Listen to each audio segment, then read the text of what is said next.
क्या रिकॉर्डिंग का मैसेज गया है आप लोगों तक? Yes sir. ओके, ठीक है। Okay sir, good morning to all of you. अच्छा, बेसिक्स ऑफ अकाउंट्स, और बेसिक्स ऑफ अकाउंट्स में जो थ्योरेटिकल डिस्कशंस होता है ना, basically theory and concept, this class is basically on theory and concept. तो आज की थ्योरी और कॉन्सेप्ट के पिटारा में क्या है सर? आज ऐसे इससे पहले जो क्लास चल रहा था, मतलब लास्ट वीक मोस्ट प्रोबेबली, उसमें हम लोग डिस्कस कर रहे थे इसके बारे में, बोले तो बेसिक्स के बारे में, मतलब अकाउंट्स क्या है, अकाउंट्स का बेसिक्स क्या है, अकाउंट्स का और क्या क्या ब्रांचेस है ना, यूजर्स ऑफ अकाउंट्स कौन है, अकाउंट्स में क्या क्या स्टेप्स फॉलो करना पड़ता है, वगैरह वगैरह, है ना। हाँ बोलो बोलो मन्नन, कुछ बोल रहे थे?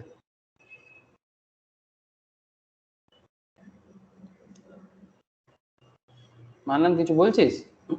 ओके, ठीक है। तो बेसिकली कहने का मतलब बहुत सिंपल है सर, कि जो बेसिक्स का मतलब एकदम अकाउंट्स का जो सबसे बेसिक एरिया है, लाइक थ्योरेटिकली कि क्या क्या अकाउंट्स है, अकाउंट्स के हमें क्या सीखना पड़ता है, फाइनेंशियल स्टेटमेंट कैसे रीड करना पड़ता है, like trading, PL, balance sheet के बारे में भी नॉलेज आप लोगों को मिला था जो प्रीवियस चैप्टर चल रहा था। आज का जो चैप्टर है इट्स न्यू चैप्टर, और इस न्यू चैप्टर में हम लोग डिस्कस करने वाले हैं कैपिटल एंड रेवेन्यू एक्सपेंडिचर पे। So very interesting sir, capital and revenue expenditure and receipts. आप लोग बहुत अच्छा लगेगा ये आज का कॉन्सेप्ट समझ के, बिकॉज बिजनेस में ना सर दो तरह का खर्चा और दो तरह का इनकम होता है। आप लोग बात को समझ पा रहे हो सर? किसी भी बिजनेस में देयर आर बेसिकली क्या साउंड नहीं आ रहा है क्या? मन्नन बोल रहा है साउंड नहीं आ रहा है सर। आ रहा है। आ रहा है। मन्नन रिजॉइन कर, मन्नन रिजॉइन कर। बाकी सबको मेरा साउंड आ रहा है ना? Yes sir. Yes sir.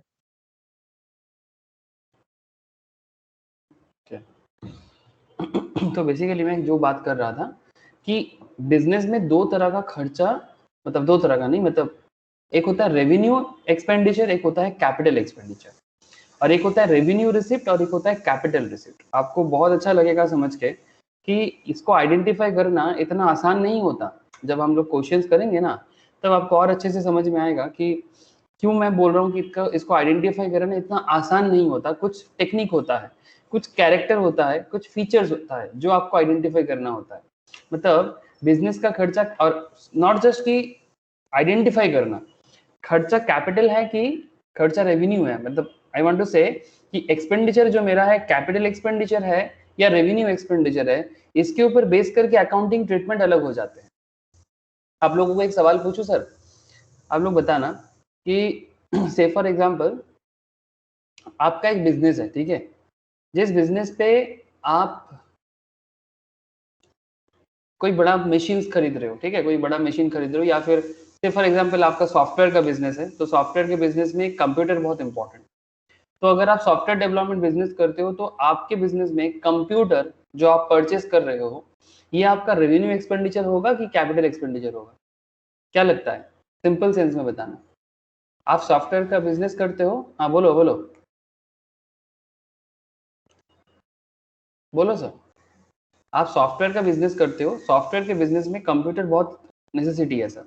तो आपके सॉफ्टवेयर बिजनेस में आपने कंप्यूटर जो खरीदा, एक्सपेंस हुआ sir, but this is capital expenses और revenue expenses? Any idea sir? क्या लग रहा है? सर ये मेरा कैपिटल एक्सपेंडिचर है। विश्वजीत का मानना है कि ये कैपिटल एक्सपेंडिचर है। सौविक को क्या लगता है? सोनाली को, नताशा को क्या लगता है? कैपिटल है कि रेवेन्यू है? Sir capital. सौविक को भी लगता है कैपिटल। दिशा, नताशा बोलो कि क्या लग रहा है आप लोगों को? Sir capital. कंप्यूटर में डील करता है। हाँ, कंप्यूटर जो कंपनी जो है वो कंप्यूटर डील नहीं करता, वो सॉफ्टवेयर डेवलपर है। तो सॉफ्टवेयर डेवलपर के लिए capital. Okay, Arpita, Arpita no comments, celebrity status capital ही হবে। कैपिटल ही हवे। ओके चलो सर, कोई बात नहीं। ये कैपिटल होगा कि रेवेन्यू होगा, इसको लेके आज बहुत झमेला करेंगे आप लोगों के साथ। इतना झमेला में डाल देंगे ना कि आप लोग सोचते रह जाओगे कि कौन सा कैपिटल है और कौन सा रेवेन्यू है। तो चलो सर आगे बढ़ते हैं। बढ़ती का नाम जिंदगी और बढ़ती का नाम अकाउंट्स यहाँ पर। तो ये कैपिटल एंड रेवेन्यू एक्सपेंडिचर का आइडेंटिफिकेशन जो अकाउंटेंसी सीखने के लिए सबसे इंपॉर्टेंट है। बहुत मतलब सबसे इंपॉर्टेंट नहीं है, मतलब हर चीज इंपॉर्टेंट है, but one of the most important pattern कि अगर आप अकाउंटेंसी सीखते हो, अगर आप अकाउंटेंसी समझना चाहते हो, तो आपको एक्सपेंडिचर एंड रिसिप्ट्स को, ये दोनों पॉइंट को प्लीज ध्यान दीजिएगा सर। ये एक्सपेंडिचर दिखाई दे रहा है सर, ये एक्सपेंडिचर एंड ये रिसिप्ट्स, इस दोनों को आइडेंटिफाई करना बहुत जरूरी है। क्योंकि आप एक्सपेंस करोगे और रिसिप्ट करोगे, एक्सपेंस मतलब आपका खर्चा, रिसिप्ट मतलब आपका इनकम। तो ये income and expenditure in simple, but कौन सा इनकम किस तरह का है, कैपिटल का टाइप्स है या फिर रेवेन्यू टाइप्स है? आप समझ पा रहे हो ना सर? टाइप्स क्या है, रेवेन्यू टाइप्स की कैपिटल टाइप्स? ये आपके लिए बहुत ही वाइटल एक पॉइंट है। अगर ये कैपिटल टाइप होता है तो उसका ट्रीटमेंट अलग, अगर ये रेवेन्यू टाइप है तो इसका ट्रीटमेंट अलग।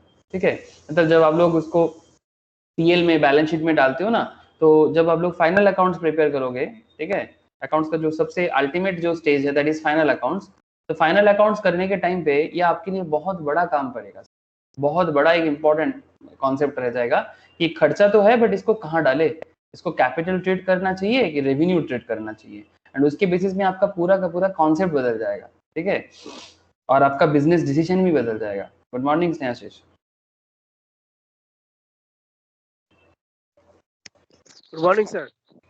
Good morning.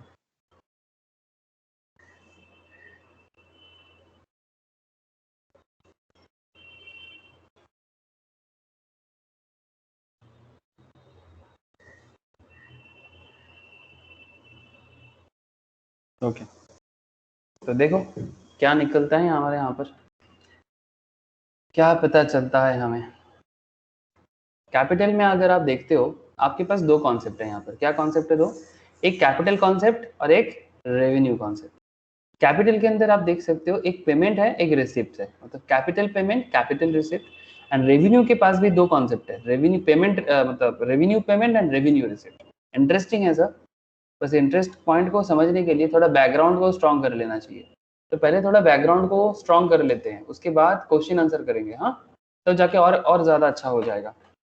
तो प्लीज आप लोग मेरे साथ साथ चलिए, पहले बैकग्राउंड को समझिए, उसके बाद मैं आप लोगों से क्वेश्चन आंसर करूंगा। तो जैसे क्वेश्चन आंसर करेंगे रेडी रहना, बट बैकग्राउंड जिसका जितना क्लैरिटी होगा, उसका क्वेश्चन आंसर जब करेंगे ना तो उतना ज्यादा क्लैरिटी समझ में आएगा उसको, मतलब उतना अच्छे से वो भी आंसर दे पाएगा या जवाब दे पाएगा। तो देखो सर, कहता है sir accounting AIIMS in ascertaining and representing the results of the business for an accounting period. Accounts क्या है? अकाउंट्स एक सर्टेन पीरियड्स का डेटा आपके सामने लाता है ना sir? What is accounts in simple? Accounts जैसे आप लोगों को मैं एनुअल रिपोर्ट दिखाया कि नहीं दिखाया मैंने आप लोगों के साथ? Language of business. हाँ सर, लैंग्वेज ऑफ बिजनेस। मैंने आप लोगों के साथ कितना सारा कंपनी का एनुअल रिपोर्ट को लेकर डील किया। हाँ, अभी भी फिर से एक बार दिखा सकता हूँ, बिकॉज ये आपके सामने चलता रहता है सर। एक सेकेंड, अभी दिखा देता हूँ सर फिर से। मेरे पास अदानी, मोस्ट ऑफली अदानी जल्दी मिल जाएगा। यस, अदानी मिल जाएगा। ये देखो सर, ये एक एनुअल रिपोर्ट मुझे मिला। ये एनुअल रिपोर्ट है कंपनी का। किस कंपनी का है sir annual report? This is Adani group का एनुअल रिपोर्ट है। ठीक है, ये अदानी पोर्ट्स एंड लॉजिस्टिक का एनुअल रिपोर्ट है। इस एनुअल रिपोर्ट के अंदर कंपनी का बहुत सारा डिटेल्स रहता है, पर उनमें से one of the main interesting concept जो है, ये नॉर्मली मैं फंडामेंटल एनालिसिस फाइनल लेवल में बताता रहता हूँ सर। ठीक है, स्टॉक मार्केट लेवल में बताता रहता हूँ। यहाँ पर आप देख सकते हो एक फाइनेंशियल एरिया होता है। ठीक है, ये फाइनेंशियल एरिया जो कंपनी का पूरा फाइनेंशियल डेटा, मतलब फाइनल अकाउंट्स बोल सकते हो आप, इसमें कंपनी का ट्रेडिंग, पीएल, बैलेंस शीट, ये सारा मैटर को लेके डिस्कस किया जाता है। ठीक है, आप जो अकाउंटेंसी सीख रहे हो, अल्टीमेटली इसका अल्टीमेट जो मतलब क्या बोलूं सर, अल्टीमेट रिपोर्ट आपको इस तरह से प्रिपेयर करना पड़ता है, like as a chartered accountant, as a cost accountant, as a commerce expert. ठीक है, as an accounting expert, ultimately आपको क्या क्या कैलकुलेट करना पड़ता है? आपको ये सब कैलकुलेट करना पड़ता है। ये सब सीखोगे आप लोग, धीरे धीरे ही सीखोगे, बट सीखोगे जरूर सर। स्टेटमेंट ऑफ पीएल दिखाई दे रहा है क्या? ये एकदम रिसेंट है सर, अदानी का। अदानी जो पोर्ट बिल्ड करते हैं हमारे देश में, अदानी, गौतम अदानी बहुत फेमस बिजनेसमैन है, नाम सुने होंगे आप लोग। For the year ended March 31, 2021, ये कंपनी का क्या है सर? ये कंपनी का इनकम एंड एक्सपेंस का स्टेटमेंट है। आप लोगों को दिखाई दे रहा है ना सर? देखो सर, ये देखो, ये इनकम है, मतलब कंपनी ने कितना इनकम किया, या फिर आप टोटल इनकम देख सकते हो। यहाँ पर 2 साल का है, 31 मार्च 2020 का डेटा है और 31 मार्च 2021 का भी डेटा है। तो ये रिसेंट ईयर है हमारे लिए, ठीक है। और आप यहाँ पर एक्सपेंस भी देख पाते हो, है ना। एक्सपेंस का भी टोटल अगर देखोगे ना, तो कहाँ कहाँ से क्या एक्सपेंस किया है वो भी आपको यहाँ पर दिख जाएगा। और इनकम से एक्सपेंस को माइनस करते हैं तो हमें कंपनी का क्या पता चलता है sir? When you deduct expense from income, what will you get sir? बोलो sir. Income minus expense means, अरे बोलो। Profit. Income minus expense means profit. तो अगर आप ये इनकम को आइडेंटिफाई करने में और एक्सपेंस को आइडेंटिफाई करने में गलती करोगे तो आपका प्रॉफिट भी गलत हो जाएगा ना। क्या रे, बात समझ आ रहा है कि नहीं? यस। अगर आपको इनकम आइडेंटिफाई करने में, एक्सपेंस आइडेंटिफाई करने में गलती हो जाता है अकाउंटेंसी में, तो ये जो कंपनी ने प्रॉफिट कमाया 1927 करोड़ का जो प्रॉफिट आपके सामने अकाउंट्स में दिख रहा है पीएल में, अब ये सब गलती हो जाएगा आपसे। तो ये सब आपके लिए बहुत वाइटल इंफॉर्मेशन। ओके, तो डोंट वरी सर, धीरे धीरे सब समझ आएगा, बट पहले बैकग्राउंड वॉर्स अच्छे से समझ लेते हैं। Accounting AIIMS in ascertaining and representing results of the business for an accounting period. जैसे आपको मैं अदानी का रिजल्ट दिखा रहा था, बिजनेस का रिजल्ट क्या चल रहा है। For ascertaining the periodical business result. Periodical, periodical मतलब जैसे क्वार्टरली होता है, ठीक है। साल में कितना क्वार्टर है सर, आप लोगों को पता है? एक साल में कितना क्वार्टर होता है? किसको पता है, बोलो। 4। Quarter in 1 year 4 sir, 4 quarter होता है एक साल में। 1 2 3 4 सर। पहला क्वार्टर स्टार्ट होता है अप्रैल से जून का। एक एक क्वार्टर 3 महीने का होता है sir. April to June first quarter, ठीक है। July to September second quarter, ठीक है। October to December third quarter, और January to March fourth quarter. समझ में आ रहा है सर? तो जैसे जैसे पीरियड में बोला ना, ये एक एक पर क्वार्टर का रिजल्ट्स भी होता है कंपनी लेवल में, और साथ साथ में एनुअल रिपोर्ट भी निकलता है। एनुअल रिपोर्ट मतलब ईयर एंडिंग में। जैसे कि ये जो मैंने आपके साथ अदानी का डिस्कशन कर रहा हूँ, ये कोई क्वार्टर रिजल्ट्स नहीं है, ये ईयर एंडेड है। देखो लिखा भी है। अरे सर, आप लोगों को मेरा बात समझ आ रहा है कि नहीं आ रहा है? ये ईयर एंडेड है, for the year ended, okay. ये एनुअल रिपोर्ट है, ठीक है। इस तरह का क्वार्टर रिपोर्ट भी निकलते हैं सर, ठीक है। तो जब आप अकाउंटेंसी करते हो ना, तो अकाउंटेंसी में ऐसे पीरियडिक रिजल्ट्स निकलना जरूरी होता है, ओके सर। तो ये पीरियडिक जो रिपोर्ट है for ascertaining periodical business results, the nature of transactions should be analyzed whether they are capital or revenue nature, the most important factor of today's class। ये आपको आइडेंटिफाई करना है कि जो कैपिटल और जो रेवेन्यू, ये दोनों जो आपके पास आ रहा है, इसका नेचर कैसा है। मतलब जो ट्रांजैक्शंस हो रहा है, वो ट्रांजैक्शंस कैपिटल नेचर का है कि रेवेन्यू नेचर का है, ठीक है। आपको अभी 2 मिनट में समझ में आएगा कि ये कैपिटल नेचर और रेवेन्यू नेचर को लेके मैं इतना ज्यादा बात क्यों कर रहा हूँ, ठीक है। Revenue expenses relates to operations of the business, point to be noted sir. Very important point में डिस्कस चल रहा है, ये सिर्फ लाइन नहीं है, जिंदगी है आपकी सर। मतलब सर, अकाउंट्स का एक एक लाइन ना, अकाउंट्स का जिंदगी है, it's life line of accounts. तो किसी भी लाइन को ना थ्योरी समझ के ना दिमाग खराब मत करना। थ्योरी है, मगअप कर लेंगे, नहीं, मगअप करके कुछ नहीं होता। आपको हर चीज का मतलब समझना पड़ता है। आपको पता है कि एक छोटा सा लाइन का मतलब से करोड़ों रुपया का नुकसान भी होता है और करोड़ों रुपए का गेन भी होता है। तो don't under estimate the power of A line, okay. मतलब एक लाइन छोड़ देते हैं तो क्या हो जाएगा, ऐसा नहीं सोचना है, ठीक है। लाइन छोड़ने का बात नहीं है, लाइन समझने का बात है। Revenue expense relates to the operations of the business of an accounting period और to the revenue earn during the period. एक सेकेंड, ऑन आ गया।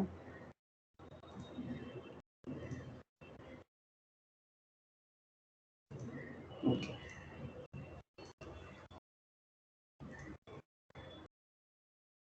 देखो sir, good morning Sakshi. Okay.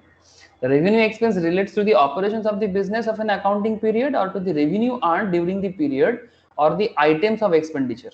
अब बात को समझिए, रेवेन्यू एक्सपेंस क्या रिलेट करता है? रेवेन्यू एक्सपेंस रिलेट करता है बिजनेस के ऑपरेशंस को, मतलब जो बिजनेस चल रहा है ना डे टू डे बेसिस में, उसका ऑपरेशन को। मैं आपको बहुत सारा प्रैक्टिकल चीज बताऊंगा, बट एक बार बैकग्राउंड कहानी बता देता हूँ, ठीक है? Of an accounting period in the sense, जैसे आपको मैं क्वार्टरली बोला, जैसे अप्रैल से जून का फर्स्ट क्वार्टर चला गया, ठीक है, वैसा ही जुलाई से सितंबर का सेकंड क्वार्टर का रिजल्ट आने वाला है कंपनी लेवल में। मतलब ये सब स्टॉक मार्केट लिस्टेड कंपनीज का ना रिजल्ट निकलता रहता है। आप लोग अगर थोड़ा सा मार्केट नॉलेज रखोगे ना, आप लोगों को समझ में आता जाएगा। अप्रैल से जून का रिजल्ट जुलाई में आया, जैसे आप लोग एग्जाम देते हो रिजल्ट आता है, कंपनी भी बिजनेस करता है उसका भी रिजल्ट आता है सर। जुलाई से सितंबर का रिजल्ट निकलने वाला है और कुछ दिनों बाद, ठीक है। वैसा ही फिर सितंबर का रिजल्ट अक्टूबर में आएगा, फिर अक्टूबर नवंबर दिसंबर का रिजल्ट जनवरी में आएगा, फिर जनवरी फरवरी मार्च का रिजल्ट अप्रैल में आएगा, और एक कंप्लीट एनुअल रिपोर्ट भी आएगा। इससे क्या पता चलता है? कंपनी का इनकम और एक्सपेंस का डिटेल्स। और उसको देख के आप क्या सोचते हो सर? अरे जो यूजर्स ऑफ अकाउंट्स है, जो यूजर्स ऑफ अकाउंट्स है, users of accounts in the sense, sir users of accounts in the sense जो लोग अकाउंट्स को देख के बिजनेस को कंट्रोल करता है, लाइक बिजनेस का जो डायरेक्टर्स है, जो चेयरमैन है, इस तरह का लोग सर। ये देखो, ये तो ऑडिटर है, इनको भी चाहिए डेटा। ये चार्टर्ड अकाउंटेंट ऑडिटर है, एलएलपी जो है आपका डेलॉयट की तरफ से है, ठीक है। ये कंपनी का मैनेजिंग डायरेक्टर है, इनको अपने बिजनेस का डिटेल्स तो चाहिए ही चाहिए। करण अदानी ये कंपनी का फुल टाइम डायरेक्टर है, इन्हें भी चाहिए। कमलेश बागिया कंपनी सेक्रेटरी, इन्हें भी कंपनी का डिटेल समझना पड़ता है ना, बिकॉज इनके बेसिस पे ही डिपेंड करता है कि कंपनी का रिपोर्ट आगे जाएगा कि नहीं जाएगा। ये डायरेक्टर है राजेश अदानी। दीपक महेश्वरी चीफ फाइनेंशियल ऑफिसर है। नॉर्मली इंडिया में चार्टर्ड अकाउंटेंट या फिर कॉस्ट अकाउंटेंट ये पोस्ट पे नॉर्मली देखा जाता है, ठीक है। तो I hope you understand sir कि ये लोग कौन है? ये लोग कंपनी का इंटरनल मैनेजमेंट के लोग हैं, ठीक है। एक्सटर्नल ऑडिटर है, कंपनी का जो लीगल मैटर संभालने वाले चार्टर्ड अकाउंटेंट है, कंपनी के मैटर संभालने वाले कंपनी सेक्रेटरीज है, कॉस्ट अकाउंटेंट है। इनका काम क्या है? कंपनी का रिपोर्ट देख के, कंपनी का ये हिसाब किताब देख के कंपनी के बारे में डिसीजंस लेना।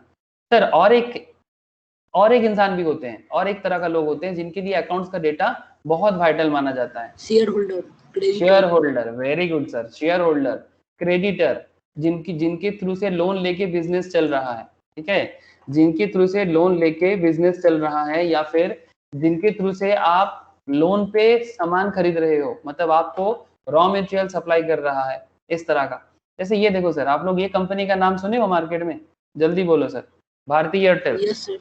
हाँ, ये भारती एयरटेल का रिसेंटली कुछ बोलबाला चल रहा है। रिसेंटली भारती एयरटेल का बिजनेस में थोड़ा बहुत बोलबाला चल रहा है। क्यों? ऐसे बिजनेस का मैं अकाउंट्स आपको शो करता हूँ, फिर भी इसका बोलबाला सर। बिजनेस का इंफॉर्मेशन बहुत वाइटल होता है सर। आपको अगर फाइनेंशियल दिखाई दे रहा है सर, ये भारती एयरटेल का फाइनेंशियल डेटा आपको मैं दिखा रहा हूँ। Just look here income. मैंने इनकम स्टेटमेंट निकाला जहां पर आपको इनकम एक्सपेंस का डेटा का एक जस्ट समरी दिखेगा। मैं एक्चुअली स्टॉक मार्केट क्लास में ये सब डिस्कस कर रहा था, टाटा स्टील, एयरटेल, ये सब के बारे में बात करता रहता हूँ। तो यहाँ पर आप देख सकते हो एयरटेल का रिसेंटली इसका नेट इनकम देखो तो सर 15,000 करोड़ का लॉस दिखाई दे रहा है क्या आप लोगों को? लेटेस्ट ईयर में इसका 15,000 करोड़ का लॉस है, बहुत ह्यूज अमाउंट ऑफ लॉस है। इससे पहले वाला साल में इसका 32,000 करोड़ का लॉस था। अब मजाक नहीं कर रहे, ये सब रियल डेटा है। ये सब स्टॉक मार्केट लेवल में, फाइनल लेवल में डिस्कस होता रहता है ये सब चीजों का। 1099 का 2018 में 1099 का प्रॉफिट था, फिर प्रॉफिट थोड़ा कम हुआ 409 करोड़ का। अरे उस टाइम पे जियो आ गया था ना मार्केट में, थोड़ा सा डिस्ट्रीब्यूट हो गया था इनके बीच में जो बिजनेस था। और उधर अभी रिसेंटली क्या हो रहा है कि मार्केट में वोडाफोन आइडिया का प्रॉब्लम हो गया सर। वोडाफोन आइडिया मार्केट में बहुत प्रॉब्लम में आ गया है, इसका और ज्यादा लॉस का हालत हो गया है। तो वोडाफोन आइडिया से एयरटेल का सिचुएशन बेहतर है। तो इस हालत में आपके लिए एयरटेल का अकाउंट समझना बहुत इंपॉर्टेंट है। तो ये इनकम एक्सपेंडिचर क्वार्टर वाइज देखो या एनुअल पीरियड वाइज देखो, जो भी डेटा है ये आपके लिए वाइटल बन जाता है ना। चाहे आप कंपनी के मैनेजमेंट में रहो, चाहे आप शेयर होल्डर हो, चाहे आप लोन प्रोवाइडर हो। जैसे देखो ना, ये जो 15,000 करोड़ का लोन है, ये लोन प्रोवाइडर के लिए कितना इंपॉर्टेंट है। अगर फार्दर कोई दूसरा कोई कंपनी के पास एयरटेल जाता है कि मुझे और लोन दो, तो वो 10 बार सोचेगा कि भाई ऑलरेडी आपका मार्केट में 15,000 करोड़ का लॉस है, इस हालत में मैं आपको और क्या लोन दे सकता हूँ। बैलेंस शीट चेक करोगे तो आपको और ज्यादा नॉलेज मिलेगा, ठीक है। लेकिन सर नॉलेज तो अभी मिला ही नहीं है पूरा। अरे सर धीरे धीरे पता चलेगा ना, इतना हड़बड़ी थोड़ी है, कोई जल्दबाजी नहीं है सर, हम लोग सीख रहे हैं अभी, ठीक है। I hope you understand sir कि मैं क्या कहना चाह रहा हूँ आप लोगों को, कि ये जो फाइनेंशियल इन्फॉर्मेशन है, ये फाइनेंशियल इन्फॉर्मेशन के बेसिस पे बिजनेस का हर एक डिसीजन डिपेंड करता है। सर फिर भी आप बोल रहे हो कि एयरटेल का शेयर लेना चाहिए। यस सर, एयरटेल का शेयर लेना चाहिए, बिकॉज एयरटेल का फ्यूचर बहुत अच्छा है, ठीक है। इसका ये देखो एनालिस्ट 100% सजेस्ट भी कर रहा है, और मेरा भी सजेशंस क्लास में था स्टॉक मार्केट लेवल में, मैं भी बोल रहा था कि यस लेना चाहिए, but that's a different issue sir, कि लॉस हालत में भी बिजनेस लेना ना लेना ये सब आप लोगों को धीरे धीरे समझ आएगा। कि सर बिजनेस 15,000 करोड़ का लॉस में है, फिर भी एनालिस्ट का मानना है, आपका मानना है कि बिजनेस में दम है। यस दम है, बट ये कैसे, ये सभी चीज आप लोग जैसे अकाउंट्स को समझते जाओगे तभी समझ मतलब पता कर पाओगे कि इसके पीछे और क्या बात छुपा होता है। कोई लॉस मेकिंग है इसका मतलब ये नहीं कि वो खराब है, ओके। मतलब कोई स्टूडेंट क्लास में फेल कर जाए इसका मतलब ये नहीं कि उसका जिंदगी मतलब खराब चल रहा है या फिर उसका फ्यूचर डूम है, नहीं। मैंने तो ऐसा भी स्टूडेंट देखा सर जो फेल हुआ है बहुत बार, बट अपने लाइफ में जब रियल लाइफ का एक्सपीरियंस उनको गैदर करना पड़ा वो बहुत सक्सेसफुल रहा है। और मैंने ऐसा भी स्टूडेंट देखा जो क्लास में हमेशा फास्ट होता था, उसके करियर में ऐसा सच कुछ नहीं हुआ जैसा दिखता था। तो इस तरह से कभी डिसाइड नहीं करना चाहिए। इंसान हर चीज में, जरूरी नहीं कि जो पढ़ाई में उतना अच्छा नहीं है तो वो किसी और में अच्छा हो सकता है ना। तो इस तरह से डिसीजंस नहीं लिया जाता कि एक लॉस देख के आप हर चीज को नेगेटिव सोचोगे, नॉट लाइक दैट सर। तो ये सब के लिए आपको अकाउंट्स का नॉलेज को बेहतर बनाना जरूरी है सर। तो चलो आगे बात बढ़ाते हैं। जैसे यहाँ पर अगर हम देखें, यहाँ पर capital expenditure on the other hand generates enduring profits. देखो revenue expense related to operations of the business और capital expenditure to the other hand generates enduring profit and helps in revenue generation over more than one accounting period. जब business capital expenditure करता है ना, वो किसी एक साल के लिए नहीं सोचता, उसका लंबा सोच होता है। लंबा सोच मतलब वो एक आध दिन के लिए नहीं सोचता है, उसका सोच कम से कम more than one accounting period, 2 साल 4 साल 5 साल के लिए कैपिटल एक्सपेंडिचर होता है। Revenue expenses must be associated with the physical activity of the entity. Company का जो फिजिकल एक्टिविटी एंटिटी का, एंटिटी मतलब कंपनी या ऑर्गेनाइजेशन, एंटिटी मतलब क्या सर, कंपनी या ऑर्गेनाइजेशन को कहा जाता है एंटिटी। तो revenue expense must be associated with the physical activity of the entity। Wait कर जाओ, अभी एग्जांपल्स करेंगे तो क्लियर और होगा। Therefore whereas production and sales generate, जहां पर बिजनेस में प्रोडक्शन होता है, सेल जनरेट होता है, revenue in the earning process, use of goods and service in support of those functions causes expense to occur। expense are recognized in the PL, profit and loss account में expense को recognise किया जाता है through matching principles. ये matching principles हम लोग कहां पर पढ़े हैं बोलो तो, जो लोग अकाउंटिंग कॉन्सेप्ट एंड प्रिंसिपल का क्लास कर चुके हो उनको पता है, जिन लोगों ने नहीं किया मैं उनके साथ अकाउंटिंग मैचिंग एंड प्रिंसिपल का क्लास शेयर करूंगा, आप लोग प्लीज एक बार मैचिंग प्रिंसिपल जरूर देखिएगा, ठीक है। Accounting through matching principle which tells us when and how much the expense to be charged against revenue, कब कितना एक्सपेंस चार्ज करना चाहिए रेवेन्यू के बेसिस पे, जो मैचिंग प्रिंसिपल्स पे हम लोग कॉन्सेप्ट में बात करते हैं। वेट कर जाओ sir. A part of the expenditure can be capitalized only when this can be traced directly to definable streams of future benefits। मतलब एक्सपेंडिचर को कैपिटलाइज किया जाता है, तभी कैपिटलाइज को ट्रेस भी किया जाता है जब हमें पता चलता है कि इसका फ्यूचर बेनिफिट कहाँ जाके रुकता है। सर कुछ समझ नहीं आ रहा है, कुछ एग्जांपल्स बताओगे क्या? यस सर, एग्जांपल्स तो मैं आप लोगों को जरूर बताऊंगा। Distinctions of transactions into revenue and capital. देखो एक बार, distinction of transactions into revenue and capital is done for the purpose of placing them in profit and loss account in the balance sheet or in the balance sheet, जो मैं आपको बार बार show करता रहता हूँ। अभी आपको मैं profit and loss account he show कर रहा था एयरटेल का, ठीक है। सर आवाज कट कट के आ रहा है। आवाज कट कट के आ रहा है? क्या सबको ऐसा प्रॉब्लम फील हो रहा है सर? क्या मेरा साउंड कट रहा है सर? মাঝে এরকম একটু হচ্ছে, কিরকম হচ্ছে? একটু থেমে যাচ্ছে আবার চালু হচ্ছে। अच्छा, दिशा, मन्नन, नताशा सभी को ऐसा लग रहा है?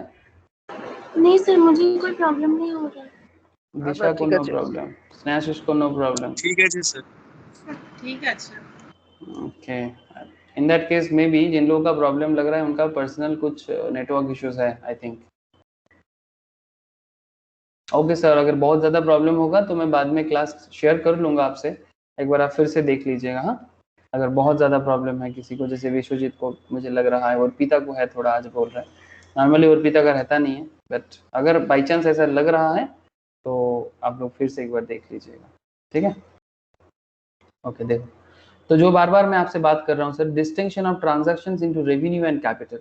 ये जो ट्रांजैक्शंस जो बिजनेस में, जैसे जर्नल एंट्रीज में आप लोग ट्रांजैक्शंस करते हो ना सर, जो लोग जर्नल का क्लास भी कर रहे हो और जो लोगों ने जर्नल एंट्री का क्लास ऑलरेडी कर चुके हो, जर्नल में जो ट्रांजैक्शंस होता है उसको हम लोग दो हिस्सों में बांट सकते हैं, एक रेवेन्यू ट्रांजैक्शंस, एक capital transactions.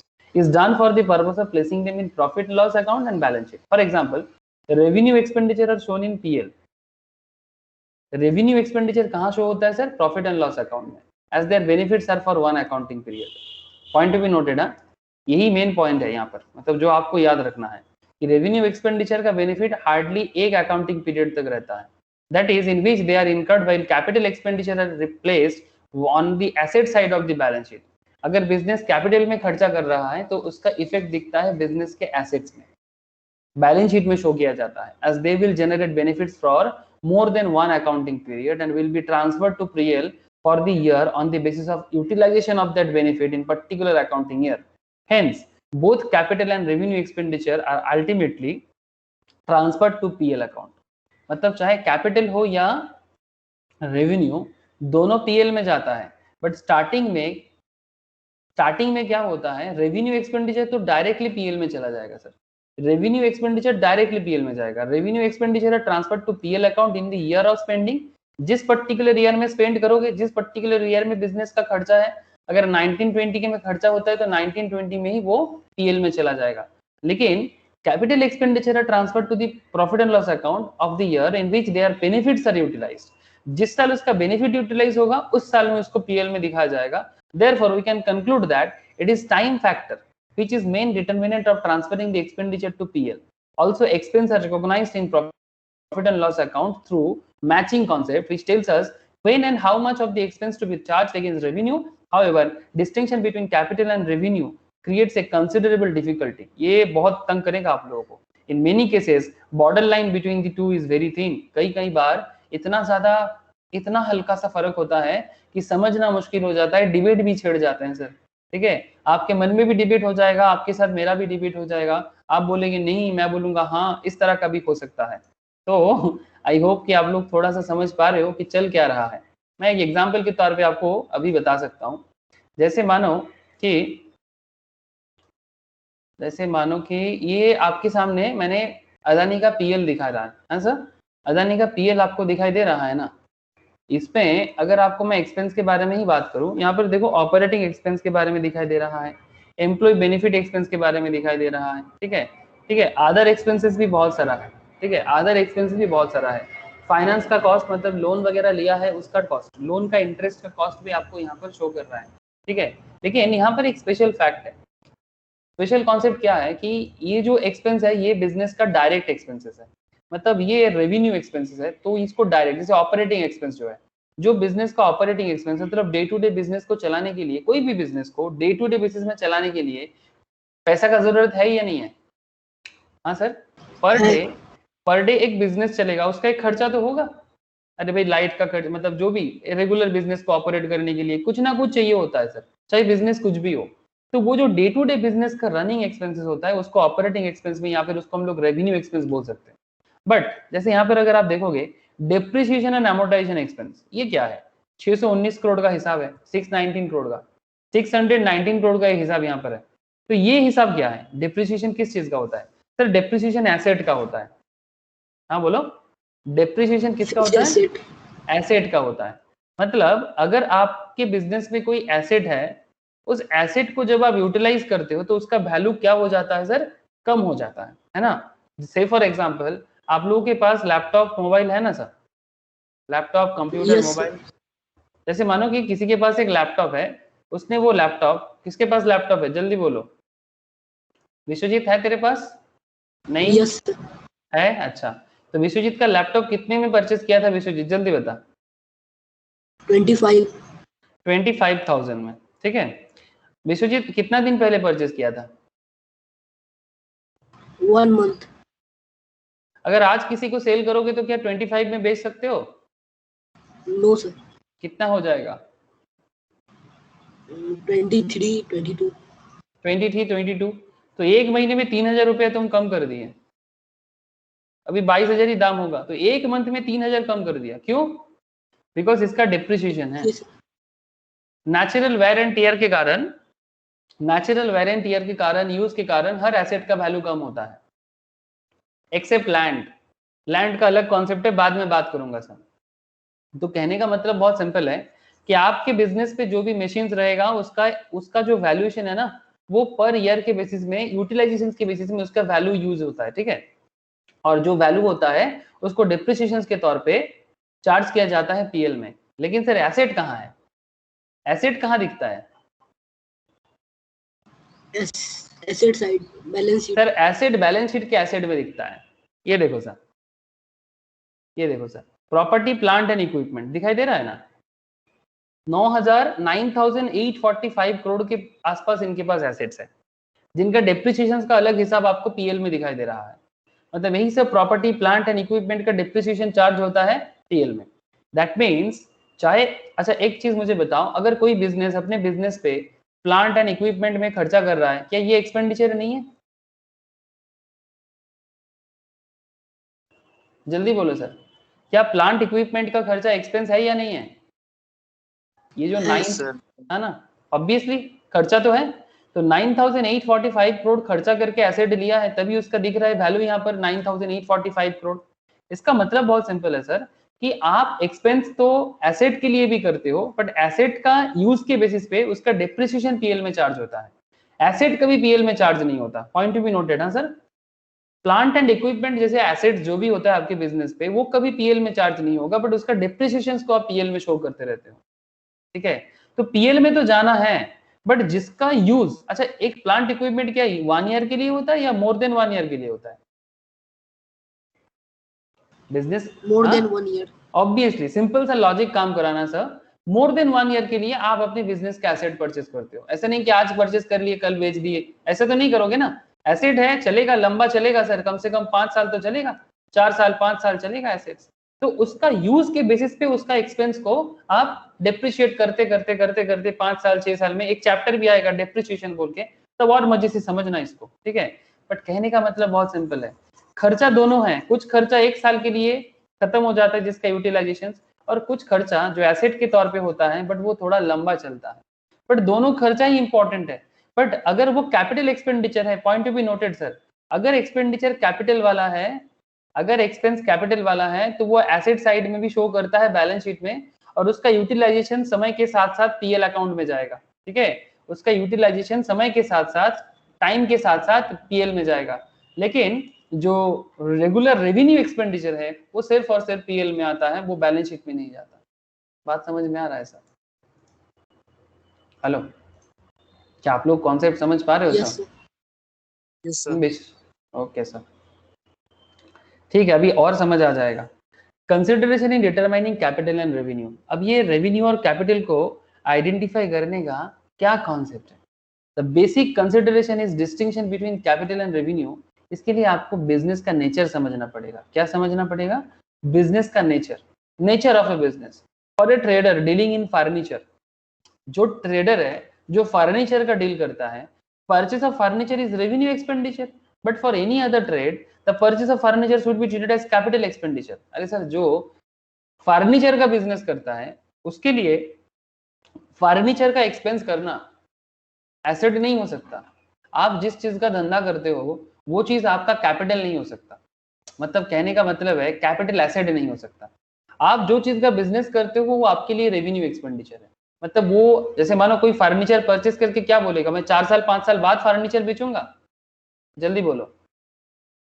No, sir. No, sir. आप ऑब्वियसली 1 साल के अंदर ही बेचने का कोशिश करोगे ना। Hello sir, Yes, sir. 1 साल 6 month. हाँ 1 साल 6 महीने के अंदर बेचने का सोचोगे। एक कंपनी है पीपल प्राई, नाम सुने हो? बहुत फेमस ऑनलाइन फर्नीचर कंपनी है सर, है ना। It's a very famous online furniture company, नाम सुने होंगे आप लोग, है ना। क्या चाहिए बोलो, जल्दी बोलो, क्या फर्नीचर लोगे डेकोरेशंस के लिए? Sofa. सोफा, अरे चलो सोफा, विश्वजीत ये सोविक को सोफा चाहिए, चलो सोफा देखते हैं। सोफा कम बेड्स, ऐसा चलेगा? अच्छा चलो, ये मतलब इसको आप बेड भी बना सकते हो, ठीक है, इसको आप बेड भी बना सकते हो जरूरत में और सोफा भी बना सकते हो जरूरत में। इंटरेस्टिंग है, मेरे को बहुत पसंद है ऐसा कॉन्सेप्ट। मतलब आजकल छोटा सा घर में बहुत अच्छा कॉन्सेप्ट है ये। अरे 360 डिग्री व्यू दिख रहा है सर, 3D व्यू। ओके, आप लोग समझ पा रहे हो सर? देखो इस तरह से चलेगा। अरे गजब है सर, गजब। सर मेरा बात आप ध्यान से सुनना, ये पेपर फ्राई के लिए, ये जो पेपर फ्राई है, इस पेपर फ्राई के लिए ये सोफा इन्होंने खर्चा करके बनाया होगा या फिर किसी से परचेस किया होगा? हाँ सर, या तो Yes. ये लोग एक्सपेंस करके इसको मैन्युफैक्चर किया है या फिर किसी और से परचेस में तो मैन्युफैक्चर करवा के अपने दुकान में सेल कर रहा है ना? नॉर्मली ये लोग जॉब कॉस्टिंग करवाते हैं सर, जब आप लोग कॉस्टिंग पढ़ोगे तो उसमें जॉब कॉस्टिंग समझोगे आप लोग। मतलब ये लोग नॉर्मली किसी और से ले लेता है, ठीक है, और इसको ब्रांडिंग करके बेचता है, यही इनका मेन काम है। ये खुद का मैन्युफैक्चरिंग सेटअप करते हैं छोटा बहुत, बट नॉर्मली वही सबको एक साथ कर लेते हैं, that's a different issue. But मेरा कहने का मतलब है कि पेपर फ्राई जो फर्नीचर का ही ट्रेडर है, बेसिकली पेपर फ्राई फर्नीचर का ही बिजनेस करता है। अब ये फर्नीचर पेपर फ्राई के लिए, ये फर्नीचर पेपर फ्राई के लिए कैपिटल एक्सपेंडिचर है या रेवेन्यू एक्सपेंडिचर है? Revenue expenditure. क्यों रेवेन्यू? व्हाई? क्योंकि इसका ये बिजनेस करता है। ये रेवेन्यू एक्सपेंडिचर पेपर फ्राई के लिए क्योंकि इसका बिजनेस करता है, ये हमेशा चाहेगा कि विद इन 1 ईयर इसका ये सब प्रोडक्ट सेल हो जाए। यस और नो सर? यस है ना? लेकिन अगर आप आपके घर के लिए ये परचेस करते हो या फिर आपके शॉप के लिए आप ऐसे परचेस करते हो, ठीक है, आपका फर्नीचर का बिजनेस नहीं है, से फॉर एग्जांपल आपका कंप्यूटर का दुकान है, ठीक है, या फिर आपका कपड़ा का दुकान है, ठीक है, आप क्लोथ का शॉप है आपका, ठीक है, तो आप अपने क्लोथ के शॉप में, आप अपने कपड़े के शॉप में एक ऐसा सोफा लगाना चाहते हो, ठीक है, जरूरत पड़ने में वहीं पर सो जाओगे, इसलिए सोफा कम बेड के हिसाब से लगा रहे हो। मेरा कहने का मतलब है कि आपके क्लोथ शॉप में जब ये फर्नीचर लगेगा, ये आपके लिए क्या ट्रीट होगा, कैपिटल और रेवेन्यू? Capital expenditure. सर आप लोग समझ पा रहे हो सर कॉन्सेप्ट? चीज वही है पर नेचर के हिसाब से बदल रहा है। हेलो हेलो सर, विश्वजीत तो हाँ बोल रहा है, बाकी लोगों से भी पूछना चाहता हूँ। अर्पिता, दिशा, नताशा, सोनाली, बोलो। Yes sir. बात समझ में आ रहा है ना सर कि कॉन्सेप्ट वही है? मतलब फर्नीचर तो फर्नीचर है, बट फर्नीचर किसके लिए है ना? फर्नीचर कहाँ यूज हो रहा है, कौन यूज कर रहा है, उसके ऊपर डिपेंड करके इसका नेचर बदल जाते हैं, ठीक है? तो वो कैपिटल नेचर का होगा कि वो रेवेन्यू नेचर का होगा, it's a very vital point sir. तो ये सब चीजें आपको अकाउंट्स में बिल्ड करना पड़ेगा। For a trader dealing in furniture, purchase of furniture is revenue expenditure. But for any other trade, the purchase of furniture should be treated as capital expenditure and shown in the balance sheet as asset. आप अपनी balance sheet में, आप अपने business के balance sheet में, आपके shop में use कर रहे हो ना, तो आप अपने शॉप में, जो आपका फर्नीचर का बिजनेस नहीं है, किसी दूसरी चीजों का बिजनेस है, बट आपके लिए आपका फर्नीचर क्या है? आपके लिए आपका फर्नीचर एसेट है, तो आप बैलेंस शीट में एसेट में शो करोगे। Therefore, the nature of business is very important criteria in separating an expenditure between capital and revenue. Point to be noted sir, ये सब अकाउंट्स में आपको माहिर बनाएगा, ठीक है? अगर आप ये सब छोटा छोटा चीजों को नजरअंदाज करोगे, शायद अकाउंटेंसी सीख तो जाओगे, बट वो सीखने का कोई मतलब नहीं है जिसमें आप एनालिटिकल पॉइंट ऑफ व्यू नहीं बन पाता। रिकरिंग नेचर ऑफ एक्सपेंडिचर, मेरा मानना है सर, नंबर के पीछे मत भागो, नॉलेज के पीछे भागो। नंबर आपको ऐसे ही भर भर के मिलेगा और जिंदगी में भी काम आएगा। पर अगर आप सिर्फ नंबर करते रहोगे ना, आजकल सर ये कोविड के कारण से ना कॉलेज में बिना पढ़ के लोगों को 100 मिल रहा है स्कूल कॉलेज में, और किसी का तो कुछ मतलब क्या बोलूं सर, मतलब कोई प्रॉपर सिस्टम नहीं है। मतलब आज के डेट में नॉलेज है तो सर्वाइव कर पाओगे, ये गारंटी है मेरा। और अगर आप नॉलेजेबल नहीं बनोगे, मेरा खुद के कुछ ऐसे स्टूडेंट्स से कॉलेज का रिजल्ट निकला है, 100 करके मार्क्स मिल गया है पर सब्जेक्ट में, कॉलेज लेवल में। मैं तो मतलब मैं सीरियसली आई एम वेरी, मतलब मैं बहुत ज्यादा चौंक गया सर, ऐसा कैसे हो सकता है? ऐसा नहीं पॉसिबल हो सकता, बट कोई प्रॉपर सिस्टम नहीं है। आई डोंट नो ये क्या चल रहा है, जो भी हो चल तो रहा है। Recurring nature of expenditure, recurring nature of expenditure, if the frequency of an expense is quite often, अगर ये एक्सपेंसेस जो है ये बार बार हो रहा है in an accounting year, then it's said to be an expenditure of an revenue, मतलब जो खर्चा बार बार होता है वो रेवेन्यू नेचर का माना जाता है। Why? Non-recurring expenditure is infrequent in nature and do not occur often in an accounting year. बार बार नहीं होता जो कैपिटल नेचर का होता है. मंथली सैलरी और rent is the example of revenue expenditure. आपके दुकान में जो लोग काम करते हैं उनको जो सैलरी देते हो, आप जिस घर पे भाड़ा लेते हो, ठीक है, जो रेंट आप पे करते हो, ये सब आपके लिए रिकरिंग एंड रेवेन्यू एक्सपेंडिचर. ये रेकर है. रेकर मतलब क्या? बार बार. रेकरिंग इन द सेंस जो बार बार होता है. रीऑकर. ओके, रीऑकर मतलब जो बार बार ऑकर होता है, मतलब रेकर. बार बार जो खर्चा होगा वो रेवेन्यू का होना जरूर मतलब हो जाता है, और जो कभी कभी होता है वो कैपिटल का है. मतलब ये भी एक कैरेक्टर है. And they are incurred every month while purchase of asset is not the transactions done regularly, therefore classified as capital expenditure. ये नेचर है इसका, unless materiality criteria defines it. Otherwise देखना पड़ेगा कि वैल्यू के हिसाब से. मेटेरियलिटी मतलब कितना वैल्यूएबल है. अगर वैल्यू ज्यादा है तो इन दैट केस मेटेरियलिटी भी, मतलब अगर वैल्यू कम है तो रेवेन्यू नेचर का हो सकता है, वैल्यू ज्यादा है तो कैपिटल नेचर का हो सकता है. देखना पड़ेगा सिचुएशन टू सिचुएशन. चलो वही जो सोफा सेट में बात कर रहे थे ना, वैसे ही सोफा सेट में फिर से आपको बात कराते हैं. सर अगर आप एक कपड़ा का दुकानदार हो, आप किस चीज का शॉप का ओनर हो, आप कपड़ा बेचते हो, आपके दुकान में आपने एक सोफा सेट लगाया, ठीक है, आपके दुकान में आपने एक सोफा या चेयर लगाया. से फॉर एग्जांपल आपके ऑफिस के सामने आपने एक ऐसा सोफा सेट लगाया, ठीक है. अब बात को समझना सर, ये सोफा क्या आप रोज रोज खरीदोगे, या फिर आई थिंक मेरे हिसाब से 10 साल में एक बार या 5 साल में एक बार, क्या लगता है सर? ऐसा सोफा क्या आप रोज रोज परचेस करोगे आपके कपड़ा के ऑफिस के लिए? 3-4 साल 5 साल में एक बार ही करोगे, है ना.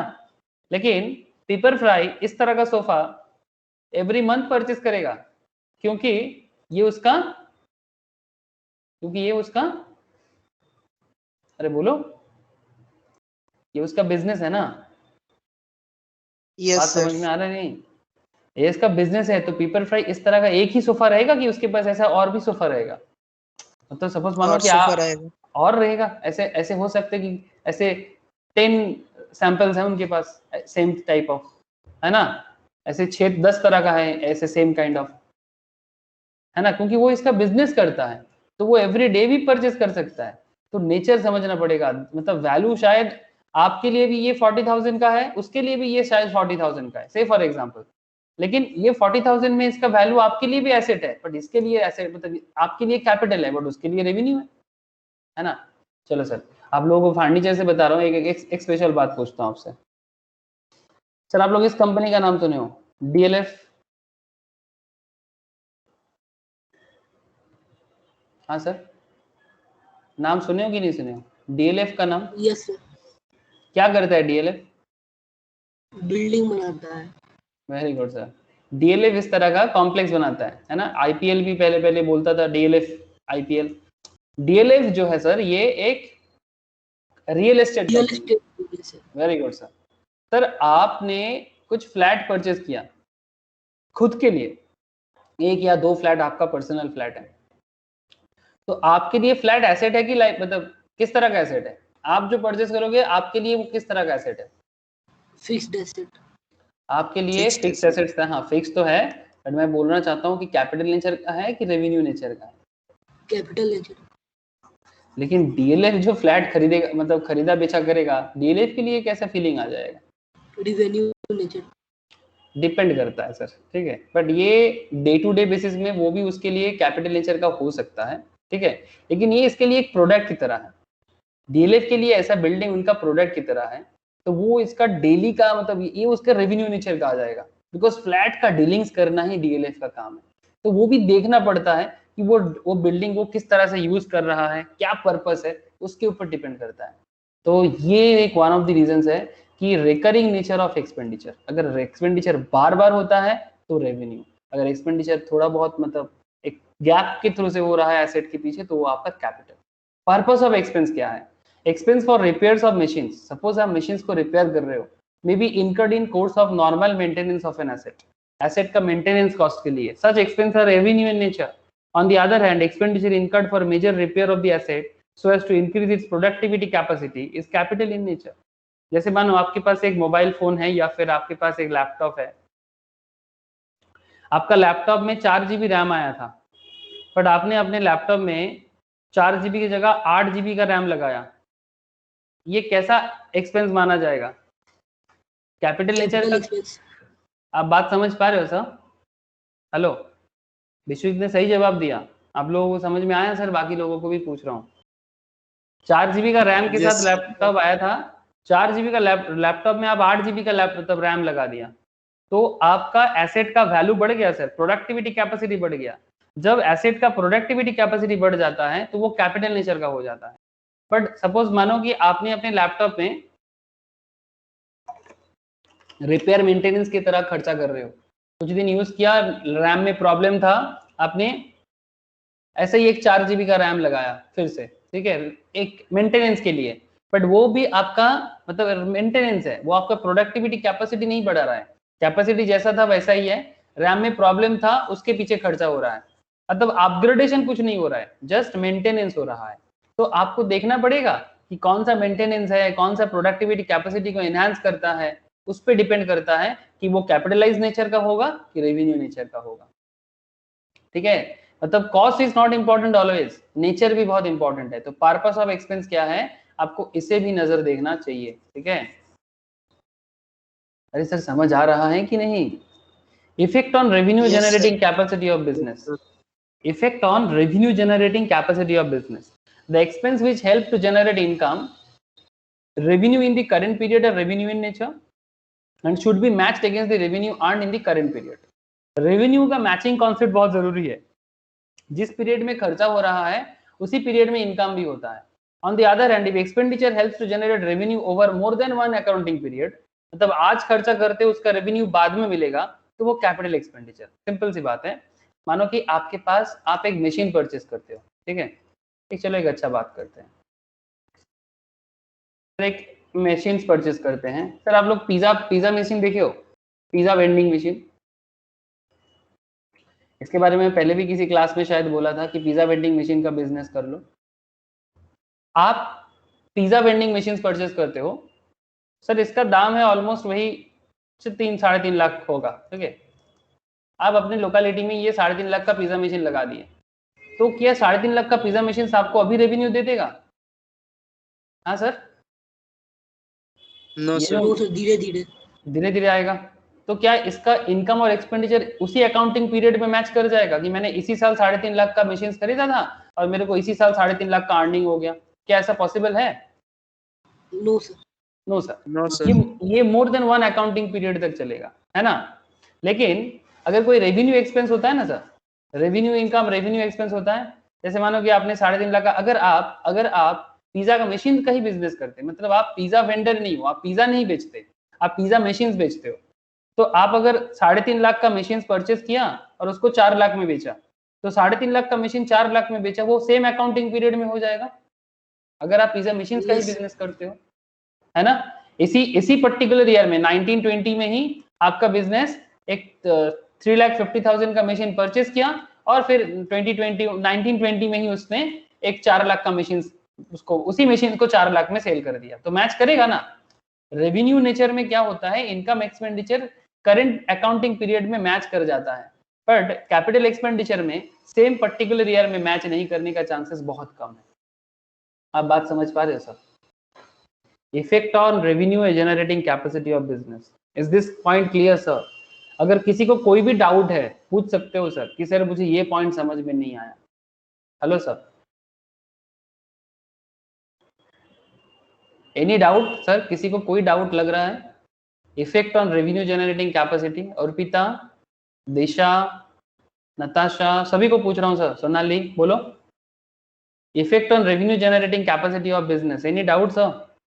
No sir. Okay sir. No sir, Materiality of the amount involved, materiality of the amount involve, मतलब मेटेरियलिटी भी चेक करना चाहिए sir. Materiality in the sense relative proportion of the amount involved in another important consideration is distinction between revenue and capital. मतलब ये एक गजब concept है, मतलब relative proportion of the amount involved in another important consideration, मतलब ये देखना पड़ता है कि आपने जो खर्चा किया उसका मेटेरियलिटी किस तरह का है, मतलब क्या वैल्यूएबल खर्चा है, क्या उतना वैल्यू नहीं क्रिएट नहीं कर पा रहा है, तो ये सब भी थोड़ा देखना पड़ता है। मैं आपको इसका एग्जांपल्स वगैरह करा के थोड़ा और सामने बताता हूँ कि क्या खेल चलता है इसमें। 1 मिनट रुको। चलो सर, ये इलस्ट्रेशन देखो, ये इलस्ट्रेशंस देखो तो आपको थोड़ा नॉलेज मिलेगा, थोड़ा नहीं अच्छे समझ में आ जाएगा सर। देखो sir overall expense of second hand machinery purchase और रेवेन्यू एक्सपेंडिचर, आपको बताना है सर ट्रू है कि फॉल्स है। आपको आइडेंटिफाई करना है कि ये स्टेटमेंट ट्रू है कि फॉल्स है, ठीक है। फिर मैं आपको बताऊंगा कि ये सही है कि गलत है, वो आप भी बताओगे, ठीक है। तो चलो सर, रीजन के साथ बताना पड़ेगा, बोलो सर।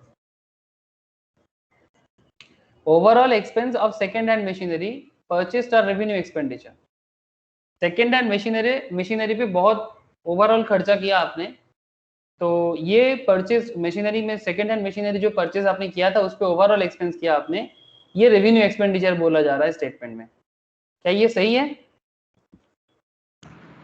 False. मुझे एक आंसर मिला फॉल्स। कितने को फॉल्स लग रहा है, जल्दी बोलो। किसी को ट्रू लग रहा है क्या?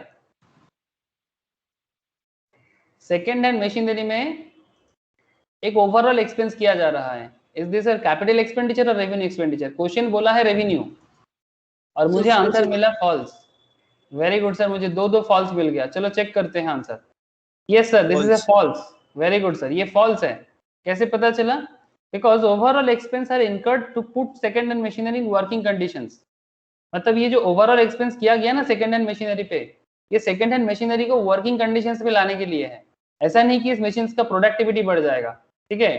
To derive endurable long term advantage, so it should be capitalized, ठीक है। मतलब कहने का मतलब है कि ये जो सेकेंड हैंड मशीनरी में आप इतना ज्यादा खर्चा किए, ये आपका मशीन का वैल्यू को बढ़ाएगा, ठीक है। और इसको वर्किंग कंडीशंस पे भी ला रहे हो, हाँ प्रोडक्टिव कैपेसिटी बढ़ भी रहा है ऑब्वियसली। तो ये रेवेन्यू नेचर नहीं है सर, क्योंकि आप ओवरऑल एक्सपेंस करके उसको ठीक कर रहे हो, तो ये आपका मशीन को लॉन्ग टर्म में और लेके जाएगा। तो this should be capital expenditure, ये आपका कैपिटल एक्सपेंडिचर है। वेरी गुड सर, आपको इसी तरह से आइडेंटिफाई करना है। एग्जाम में इस तरह का सवाल भी पूछते हैं और बहुत अच्छा हो क्वेश्चन, मतलब जवाब होता है sir. Money spent to reduce working expense is revenue expenditure. Money spent to reduce working expense is revenue expenditure. Money spent to reduce working expense, working expense को कम करने के लिए आपने कुछ खर्चा किया, ये रेवेन्यू एक्सपेंडिचर कहा जा रहा है। क्या लगता है, बोलो sir. Money spent to reduce working expense is revenue expenditure, true या false? False sir. False. Money spent to False. Reduce working expense is revenue expenditure.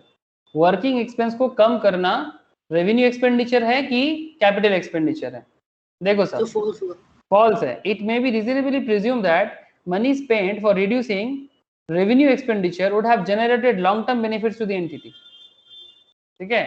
Working expense में जो मनी स्पेंड किया जा रहा है उसमें ऐसा हो सकता है कि ये जो रेवेन्यू एक्सपेंडिचर रिड्यूस करना, it may be reasonably presumed that money spent for reducing revenue expenditure would have generated long term benefit to the entity. It become part of intangible fixed asset. If it is in the form of technical know-how and tangible fixed asset, it is in the form of additional replacement of any of the existing tangible fixed assets. So this is capital expenditure. मतलब कहने का मतलब यह है कि आपने कुछ ऐसा खर्चा किया जिस खर्चे के कारण, बात को समझिएगा सर, ये जो खर्चा है व्हाट इज दिस, ये जो money spent to reduce working expenses revenue expenditure, मतलब आपका कुछ डे टू डे एक्सपेंसेस है उसको कम करने के लिए आपने किसी एसेट पे खर्चा किया। मतलब सिंपल सी बात है कि सर आजकल आप लोग जानते हो ना, बड़े बड़े ऑफिस में अटेंडेंस के लिए एक रिपोर्ट करना पड़ता है बिग ऑफिस में। हाँ सर, बिग ऑफिस में अटेंडेंस के लिए वो आजकल क्या हो गया ना सर, बायोमेट्रिक हो गया। आपको अटेंडेंस देना है तो बायोमेट्रिक अटेंडेंस होता है, मतलब वहां पर जाना है, अपना उंगली रखना है और बायोमेट्रिक अटेंडेंस देना है। बट पहले क्या होता था, एक किसी को रखना पड़ता था, वो आप मतलब सिक्योरिटी गार्ड से साइन करवाना पड़ता था। तो एक बायोमेट्रिक मशीन लगा दो अटेंडेंस के लिए, जो लोगों को रखना पड़ रहा था वो जरूरत नहीं है। तो बेसिकली पॉइंट है कि आपने अपना जो ऑपरेटिंग वर्किंग एक्सपेंस है, जो लोग सिक्योरिटी गार्ड से आप साइन करवाते थे, उनको जो पेमेंट करते थे, वो पेमेंट करने के लिए आपको किसी को रखने का जरूरत नहीं है। आप बायोमेट्रिक मशीन लगा दो, कौन कंपनी में आ रहा है, कम कंपनी में नहीं आ रहा है, आपको इसमें खर्चा कम पड़ जाएगा। इसको एक वर्कर को रखने से मंथली कम से कम 10,000 देना पड़ेगा, जहां पर एक बार 3-4 लाख खर्चा कर लो आपको एक बायोमेट्रिक मशीन आ जाएगा, ठीक है। तो शायद एक बार में खर्चा ज्यादा है बट बार बार खर्चा करना नहीं पड़ेगा, तो ये रेवेन्यू नेचर का नहीं है, ये कैपिटल नेचर का है। आप समझ रहे हो सर? ये वो वाला पॉइंट था, ये वो वाला पॉइंट था। Money spend to reduce working expense, working expense को कम करने के लिए ऐसा जगह में खर्चा करना जो आपका एक्सपेंस को कम कर रहा है, ठीक है। कोई बड़ा मशीन लेना जिसके कारण आपका कुछ मैनुअल खर्चा बच रहा है, ठीक है, इस तरह का एक्सपेंस, ये सब रेवेन्यू नेचर नहीं हो सकता, ये कैपिटल नेचर का है। Legal fees to acquire property is capital expenditure, property को लेने के लिए आपने लीगल फीस दिया, तो ये कैपिटल एक्सपेंडिचर है कि ट्रू कैपिटल रेवेन्यू एक्सपेंडिचर है? सबको क्या लग रहा है, बोलो सर। विश्वजीत बोला ट्रू, ट्रू। मन्नन भी बोल रहा है ट्रू, सभी को बोल रहे, सभी को ही बोल रहा है। क्यों सर ट्रू क्यों? सर एसेट मतलब जो हम लोग या लैंड या फिर कुछ भी लेते हैं उससे पहले जो हम लोग को लीगल फी देना पड़ता है वो है, मतलब एसेट लेने से पहले बिफोर अच्छा, put to use. Before put to use जो खर्चा आप कर रहे हो वो एसेट के दाम पे इंक्लूड हो जाता है। वेरी गुड सर, ठीक है। जैसे गाड़ी लेने से पहले गाड़ी का जो लीगल कॉस्ट है, हाँ, रूट कराना, इस तरह का, तो legal fee paid to acquire any property is part of the cost of that property, है ना। तो गाड़ी का लाइसेंस वगैरह करना, है ना, वो भी तो गाड़ी के खर्चा के अंदर आ जाता है। It is incurred to possess the ownership right of the property and hence a capital expenditure. तो कोई एसेट लेने से पहले उस पर्टिकुलर एसेट्स पे जो लाइसेंसिंग वगैरह का खर्चा वगैरह जो लीगल खर्चा हो जाता है वो आपके एसेट के कॉस्ट के अंदर ही आ जाता है। तो जो एसेट के कॉस्ट के अंदर इंक्लूड होगा उसको कैपिटल नेचर का ही कॉस्ट बोलेंगे, रेवेन्यू नेचर का नहीं बोलेंगे। वेरी गुड सर, आप लोग समझ पा रहे हो ना सर थिन लाइन किस तरह से काम कर रहा है रेवेन्यू और एक्सपेंडिचर पे। Amount spend for replacement of worn out part of machine is capital expenditure. Question बोल रहे हैं अमाउंट, सॉरी एक second, amount spend as lawyers fee, lawyers का फी पे कर रहे हो to defend a suit claiming that farms factory site belong to plaintiffs land is capital expenditure. Amount spend as lawyers fee to defend a suit claiming that the farm's factory site belong to plaintiff's land is capital expenditure। बोलो sir क्या लग रहा है? आपने खर्चा कर रहा है, लॉयर का फी दे रहा है, ठीक है, कोई केस को डिफेंड करने के लिए। क्लेम क्या कर रहे हो कि फार्म का फैक्ट्री साइट प्लेंटिफ के लिए है जो एक कैपिटल एक्सपेंडिचर है। ये आपका क्वेश्चन आपको बोल रहा है, तो क्या लग रहा है ये कैपिटल है कि रेवेन्यू है?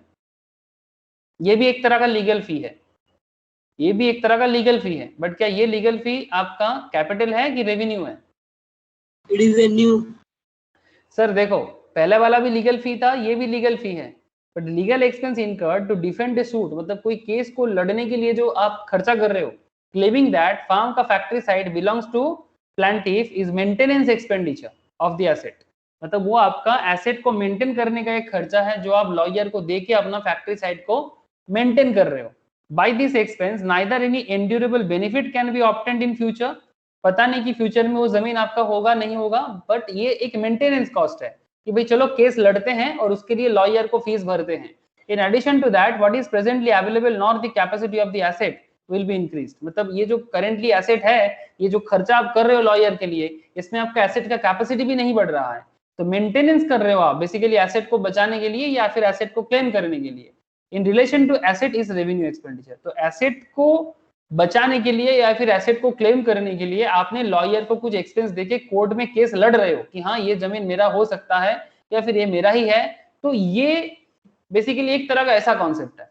तो ये खर्चा आपका एसेट का वैल्यू को भी नहीं बढ़ा रहा है और उस पर्टिकुलर एसेट का जो कॉन्सेप्ट है उसको आपकी तरफ ले भी नहीं रहा है, ये एक मेंटेनेंस कॉस्ट है। तो मेंटेनेंस कॉस्ट आपके लिए कैपिटल नहीं रेवेन्यू है। सर आप लोग थिन लाइन पकड़ पा रहे हो ना सर? लीगल फी 3 वाला भी था, लीगल फी ये वाला भी है, पर दोनों के फर्क देख रहे हो ना? हेलो सर, आप लोग फर्क समझ पा रहे हो ना? ये फर्क आपको समझना पड़ेगा, ठीक है, कि किस पर्पस में क्या क्यों किस लिए खर्च कर रहा है, तो आपको पता चलेगा कि कौन सा कैपिटल है और कौन सा रेवेन्यू है।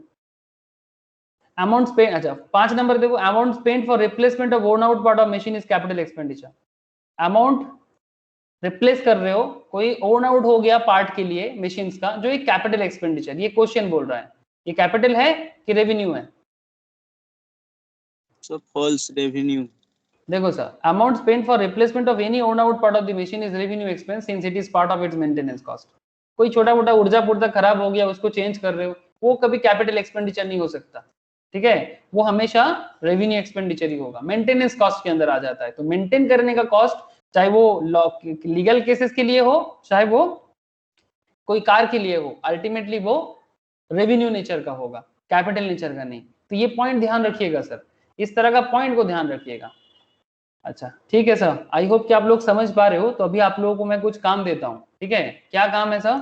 यहाँ पर कुछ क्वेश्चंस है, ठीक है, जो मैंने 5 तक आपको बताया, 6, 7, 8 ये आपको घर पे ट्राई करना है, ठीक है।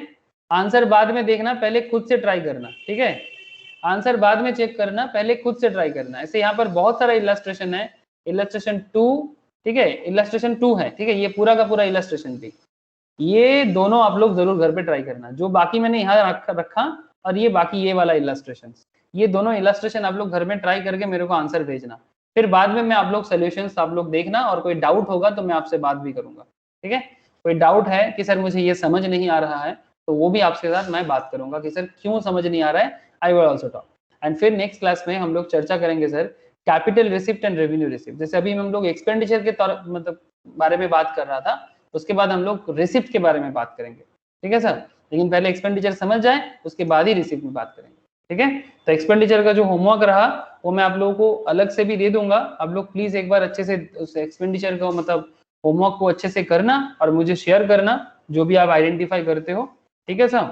और फिर नेक्स्ट क्लास में हम लोग रिसिप्ट पढ़ेंगे और फिर जाके रेवेन्यू एंड कैपिटल रिसिप्ट और एक्सपेंडिचर का कॉन्सेप्ट क्लियर करेंगे। बोलो सर, सभी को पूछ रहा हूँ, अर्पिता, दिशा, मन्ना, नताशा, साक्षी, क्लियर हो रहा है ना? Snehashish? Yes sir. Okay yes sir. Okay okay sir, okay sir, ठीक है। मैं आप लोगों को नोट शेयर करता हूँ और होमवर्क भी जो मैंने आपको दिखाया वो भी मैं शेयर करता हूँ। आप लोग करके मुझे शेयर करना, आप लोगों का आंसर मुझे कॉपी शेयर करना फोटो करके, ठीक है। फिर मैं आप लोगों को ओरिजिनल आंसर शेयर करूंगा, और कोई डाउट रहेगा मैं नेक्स्ट क्लास में आप लोगों से जरूर बात करूंगा, ठीक है सर। आज इतना ही है सर, ठीक है। आज मुझे थोड़ा कहीं पर थोड़ा जाना है, कुछ इंपॉर्टेंट काम है, नहीं तो मैं और एक थोड़ा क्वेश्चन सॉल्व कर रहा था आज, ठीक है। कोई बात नहीं, आप लोग घर में करो, मैं नेक्स्ट क्लास में एक्स्ट्रा पढ़ा दूंगा, ठीक है। ठीक है सर, ओके सर, टाटा फिर आज, बस okay Bye sir. Okay sir, Tata.